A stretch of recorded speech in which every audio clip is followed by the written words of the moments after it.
শিক্ষা জাগায় চেতনা, শিক্ষা শেখায় যুক্তি, শিক্ষা আনে সহিষ্ণুতা, শিক্ষার পথেই মুক্তি। তো hello everyone, welcome to my mini blog. তো তোমরা সবাই জানো আজকে টিচার্স ডে, তাই ডাব্বু আর বাবুকে নিয়ে চলে গেলাম আর্টসাল স্কুলে। ওখানে সেলিব্রেশন করবো, যেখানে আর্ট শেখায় সেই দিদির বাড়িতেই। তো ওখানে সব প্যারেন্টসরা আর স্টুডেন্টরা মিলে স্যারের জন্য টিচার্স ডে সেলিব্রেশন করবে। তো কিছু কিছু স্পেশাল হচ্ছে, এদিকে প্রিপারেশন চলছে আর বদিয়ে আটা মাখছে, পুরি বানাবে। তো চলে আসলো কেকটা অনেক সুন্দর হয়েছে। তো স্যারও এসে পড়লো আর অনেক লেট হয়ে গেছিলো তার জন্য। তো এদিকে কেকটা দিয়ে দিলাম, স্যার বসবে আর সবাই একটা একটা করে ফটো তুলবে। তো ক্যান্ডেলটা জ্বালিয়ে দিল, ক্যান্ডেল গলে গেছিলো। তো স্যারের সাথে সবাই এক এক কপি করে ফটো তুললো।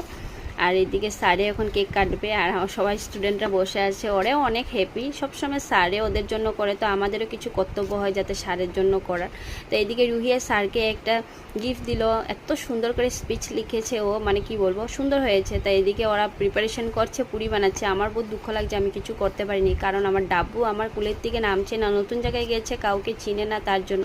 তো স্যারের জন্য রেডি হয়ে গেছে খাওয়া। তো এখানে বানিয়েছিল ছোলা, পুরি আর 3 রকমের মিষ্টি কেক ছিল।